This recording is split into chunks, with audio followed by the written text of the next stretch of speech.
Welcome to today's story. We'll learn English through the inspiring life of Swami Vivekananda, a man who taught the world to believe in themselves.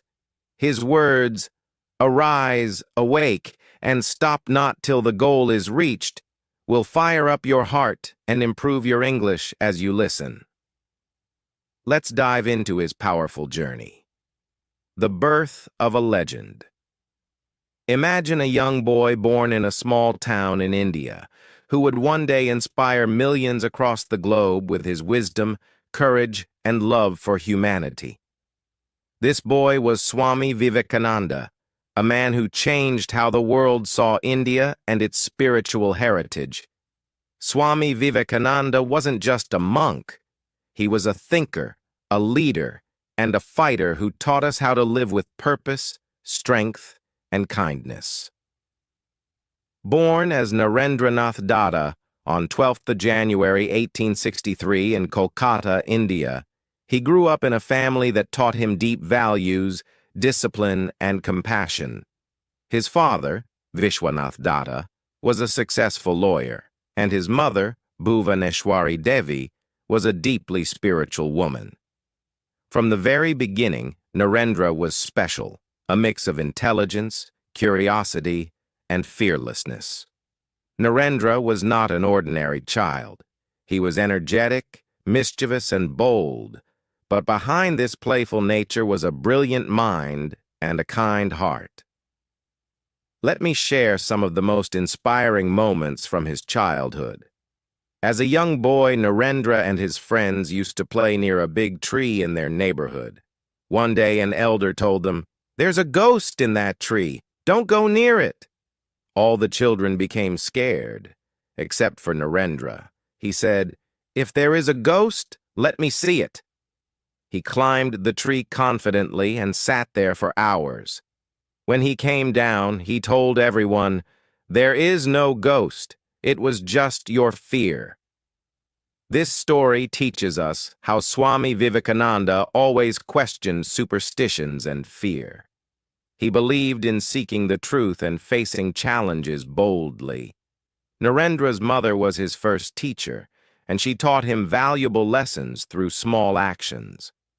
Narendra's mind was like a sponge. He could read a book once and remember everything in it. His thirst for knowledge was unmatched.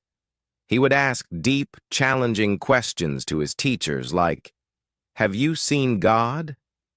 What is the purpose of life? Why are some people poor and others rich?" While most teachers couldn't answer his questions, his hunger for truth only grew stronger. After his father passed away, Narendra's family faced financial struggles. There were days when they didn't have enough food. Do you know what he did?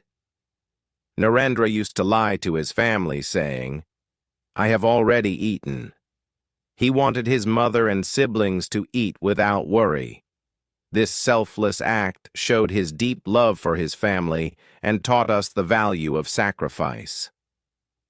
In his search for answers, Narendra met Sri Ramakrishna, a simple man who lived a spiritual life. When Narendra asked, "Have you seen God?" Ramakrishna replied, "Yes, I see God as clearly as I see you." This meeting changed Narendra's life forever. Ramakrishna became his mentor, teaching him that God lives in every human being and that serving humanity is the greatest form of worship. After meeting Sri Ramakrishna, Narendra's life began to change in ways he could never imagine. Ramakrishna wasn't just a teacher. He became a father figure, a guide, and the key to unlocking Narendra's true potential. But before we dive into his transformation into Swami Vivekananda, let's explore more stories that made him unforgettable. Even as a young man, Narendra had an incredible passion for reading. He would sit for hours, lost in books about philosophy, science, history, and spirituality. It is said that he once borrowed a book from a library, finished reading it in a single day, and returned it the next morning. The librarian didn't believe him and asked, "Did you really read the book, or just skim through it?" Narendra confidently replied, "Ask me anything from the book." The librarian was shocked when Narendra answered every question correctly. This love for knowledge wasn't just for himself. Narendra believed that education was the key to solving the world's problems. He would often tell others, "Fill your mind with high thoughts, and you will always walk with your head held high." Narendra was a curious student who never accepted anything without proof. One day, he asked Ramakrishna, "How can I believe in God when I haven't seen him?" Ramakrishna smiled and said, "Close your eyes and meditate. You will feel God within you." At first, Narendra was skeptical, but after spending time with Ramakrishna, he started to experience something profound. He realized that God wasn't just in temples or books. God was in every living being. This realization shook him. Ramakrishna also taught him to serve humanity. "If you want to see God," Ramakrishna said, "serve the poor, the hungry, and the needy. That is the greatest worship." These lessons became the foundation of Swami Vivekananda's future mission. Narendra's friends often asked him, "How do you remember everything you read?" He revealed his secret: focus. He would read with such concentration that nothing could distract him. Once, while studying, his friends were talking loudly nearby. When they stopped, they asked if they had disturbed him. Narendra looked up, surprised, and said, "I didn't even hear you." His ability to focus became one of his greatest strengths, helping him achieve incredible success later in life. He believed that true focus could help anyone overcome challenges. As Narendra's popularity grew, many admired his intelligence and charisma. One day, a wealthy woman approached him and said, "You are so brilliant and handsome. Will you marry me?" Narendra replied with a smile, "I am already married, to truth and knowledge." The woman was shocked, but inspired by his dedication. This story shows how committed Narendra was to his mission. He didn't let distractions or temptations pull him away from his path. After Ramakrishna passed away in 1886, Narendra felt lost. But soon he realized that his mentor had prepared him for a greater mission. Along with Ramakrishna's other disciples, he began spreading his teachings. To dedicate his life to this cause, he renounced all worldly attachments and took the name Swami Vivekananda. But life wasn't easy. As a monk, he often wandered from village to village with no money, no food, and no place to stay. Yet he remained determined. When people insulted him or turned him away, he only grew stronger. He believed, strength is life, weakness is death. In 1893, Swami Vivekananda received an invitation to represent India at the World's Parliament of Religions in Chicago. This was his chance to share India's spiritual wisdom with the world. But there was one problem. He had no money for the journey. Do you know what he did? Swami Vivekananda wrote letters to his followers asking for help. Some people donated money, while others gave him clothes and supplies. With their support, he finally boarded a ship to America. The journey wasn't easy. He faced racism, discrimination, and even hunger. But Swami Vivekananda never complained. He focused on his goal, to make the world understand India's rich spiritual heritage. While on the ship, a fellow traveler asked him, "Why do you always speak so kindly to others, even those who insult you?" Swami Vivekananda smiled and said, "My mother taught me that a knife can either harm or help. I choose to use my words to heal, not hurt." This simple answer showed the depth of his wisdom and compassion. When Swami Vivekananda reached Chicago, he realized something shocking. The people there looked down on him because of his Indian clothes and dark skin. At first, he struggled to find a place to stay or food to eat. But he didn't give up. It was November 11th, 1893, and the hall at the World's Parliament of Religions in Chicago was filled with scholars, thinkers, and spiritual leaders from all over the world.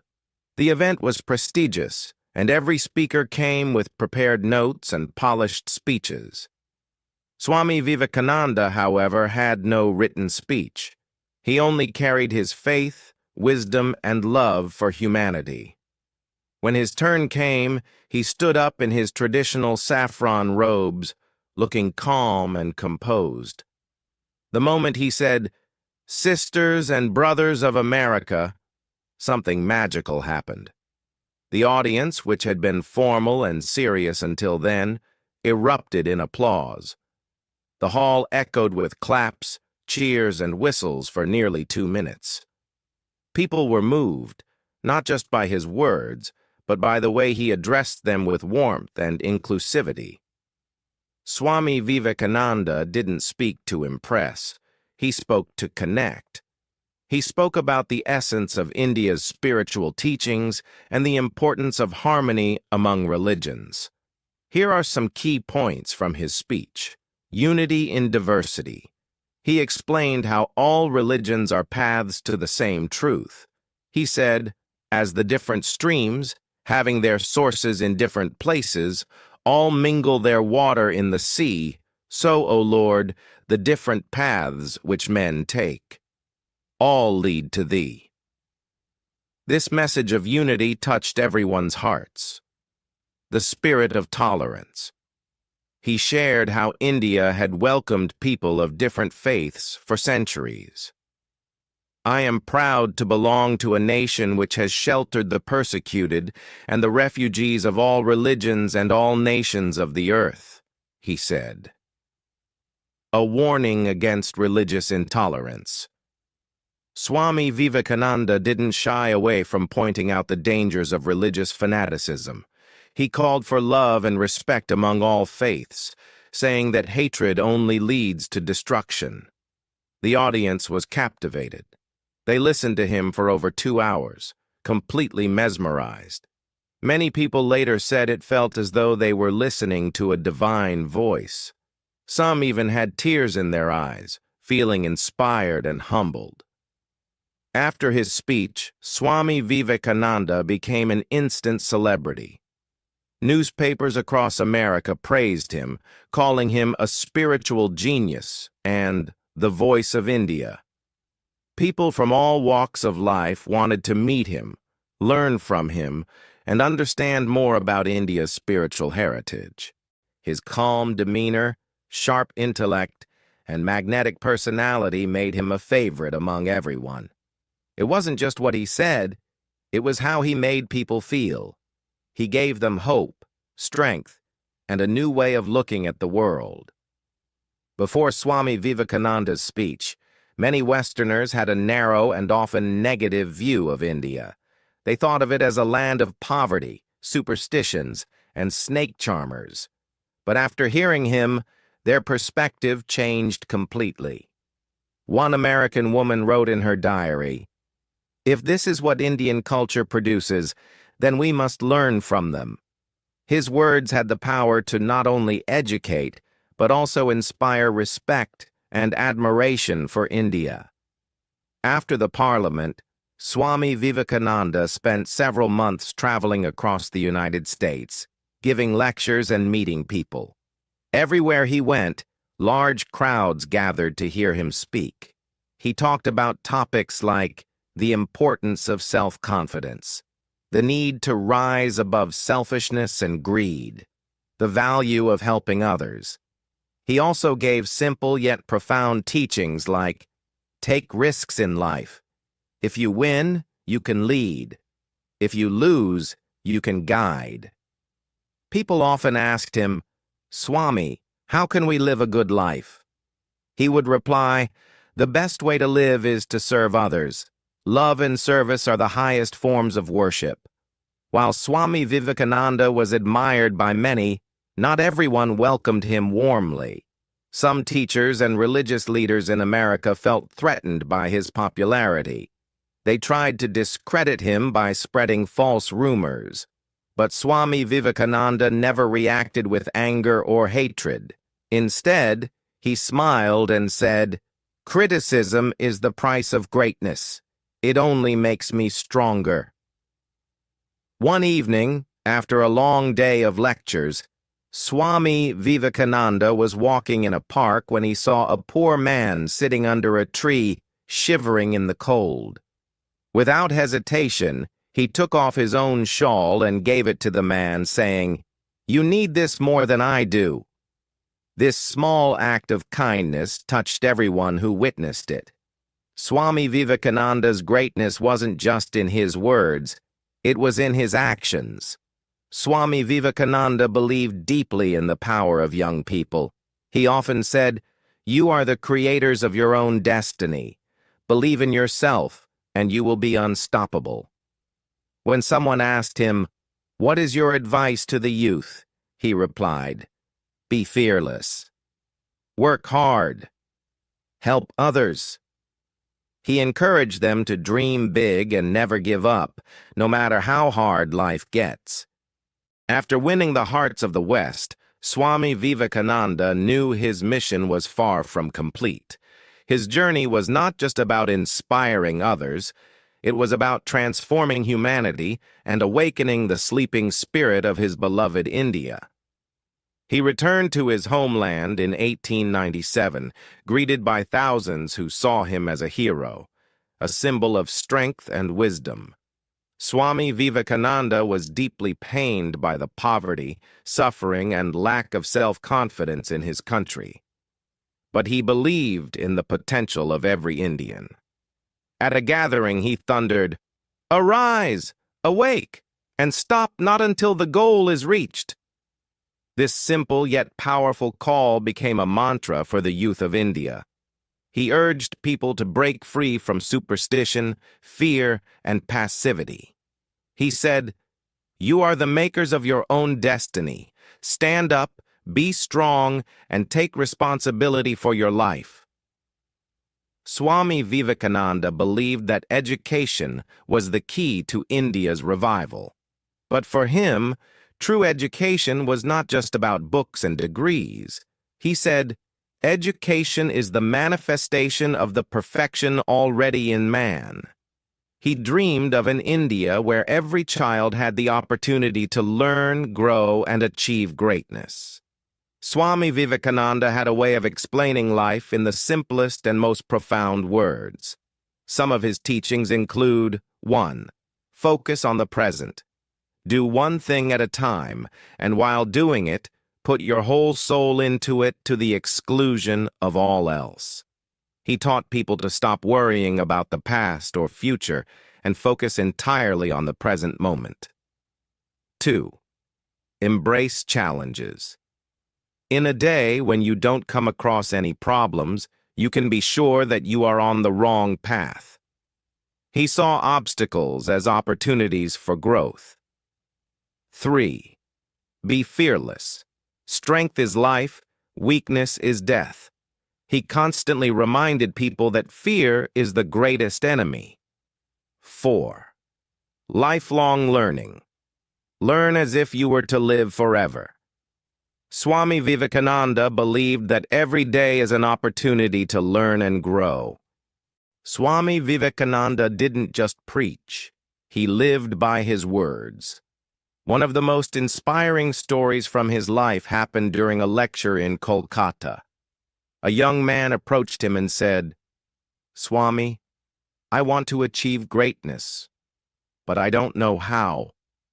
Swami Vivekananda smiled and replied, "Take up one idea. Make that one idea your life. Think of it, dream of it, live on that idea.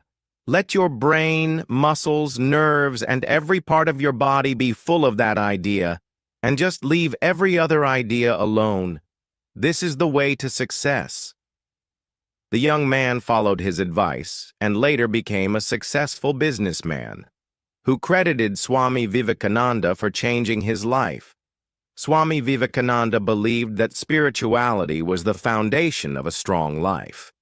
But for him, spirituality wasn't about rituals. It was about service, love, and selflessness. He often said, "You have to grow from the inside out. None can teach you. None can make you spiritual.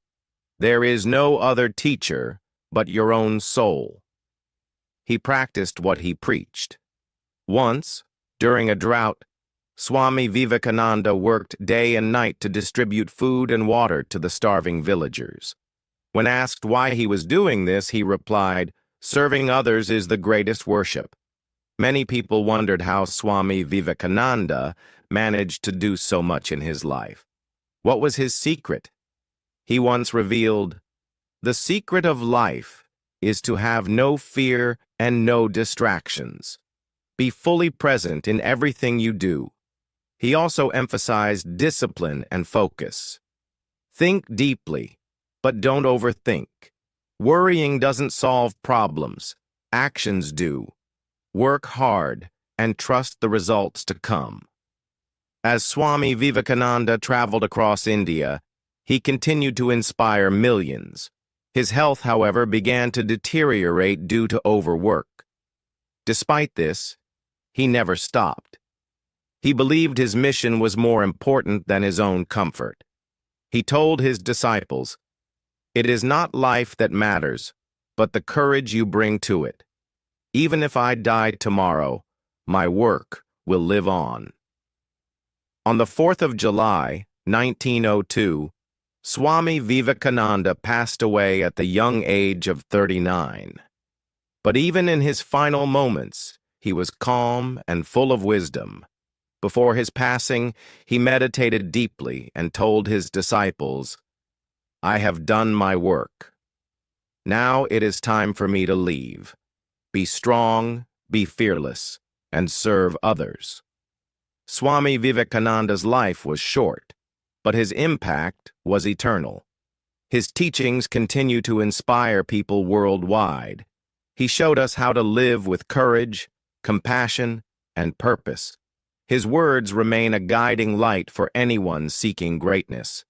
All the powers in the universe are already ours. It is we who have put our hands before our eyes and cry that it is dark. Swami Vivekananda's life proves that one person can change the world with determination, faith, and love for humanity. His story is not just history. It is a living lesson for all of us. Let his life inspire you to rise above your fears, dream big, and make a difference in the world.